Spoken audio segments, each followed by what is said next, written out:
Systematic withdrawal plan यानी SWP regular income के लिए एक बहुत ही पॉपुलर तरीका है, पर जैसे ही बात टैक्स की आती है ना, तो अक्सर थोड़ा कंफ्यूजन हो जाता है। तो आज हम इसी कंफ्यूजन को पूरी तरह से दूर करेंगे और SWP टैक्सेशन के नियमों को एकदम आसान भाषा में समझेंगे। तो सबसे बड़ा सवाल यही उठता है, जब SWP से पैसा निकाला जाता है तो टैक्स का हिसाब किताब होता कैसे है? क्या निकाले गए पूरे अमाउंट पर टैक्स लग जाता है? देखिए, इस एक सवाल का जवाब आपकी पूरी फाइनेंशियल प्लानिंग के लिए बहुत जरूरी है। तो चलिए इसे डिकोड करते हैं। सबसे पहले एक गोल्डन रूल को हमेशा के लिए याद कर लीजिए।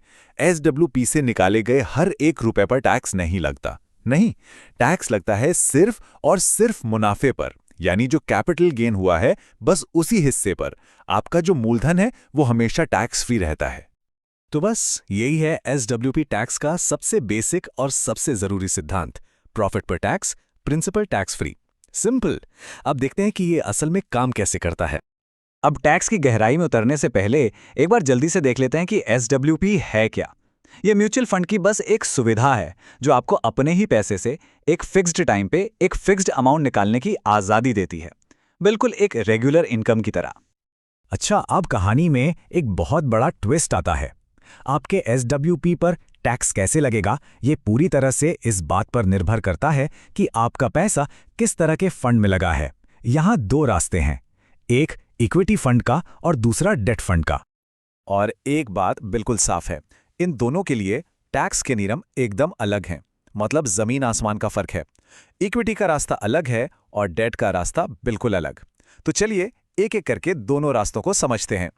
तो पहला रास्ता है इक्विटी फंड्स का, और अगर किसी का पैसा यहाँ लगा है तो SWP टैक्सेशन को लेकर एक अच्छी खबर है।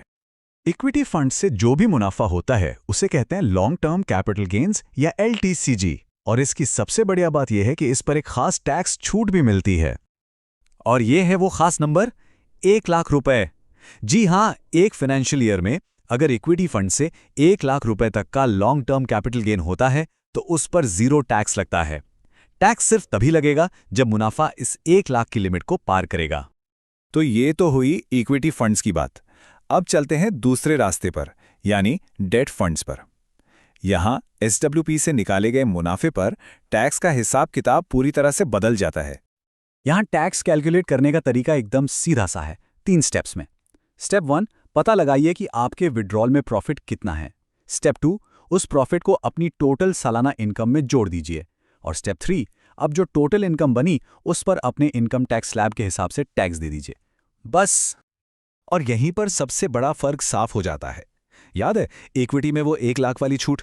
डेट फंड्स के मुनाफे पर ऐसी कोई भी स्पेशल छूट नहीं मिलती। डेट फंड का प्रॉफिट सीधा सीधा आपके रेगुलर इनकम में जुड़ जाता है। तो हमने इक्विटी का रास्ता भी देख लिया और डेट का भी। अब चलिए इन दोनों को एक साथ रखकर देखते हैं ताकि कोई भी कंफ्यूजन बाकी ना रहे और सारी पिक्चर एकदम क्लियर हो जाए। तो निचोड़ क्या निकला? इक्विटी फंड में मुनाफा है LTCG, जिस पर मिलता है 1 लाख तक का बड़ा फायदा यानी टैक्स छूट। वहीं दूसरी तरफ डेट फंड का मुनाफा आपकी कुल आय का हिस्सा बन जाता है और उस पर कोई खास छूट नहीं मिलती। टैक्स सीधा आपके इनकम टैक्स स्लैब के हिसाब से कटता है। तो इस पूरी बातचीत का मतलब सिर्फ इतना है कि आपका पैसा किस फंड में है, ये बात तय करती है कि आपकी जेब से कितना टैक्स जाएगा।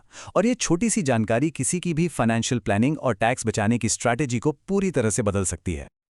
और अब जाते जाते एक सवाल, जब टैक्स के ये दोनों रास्ते इतने साफ हैं तो कोई भी निवेशक अपनी रेगुलर इनकम की जरूरतों के लिए कौन सा रास्ता चुनेगा, इक्विटी वाला या डेट वाला, और क्यों?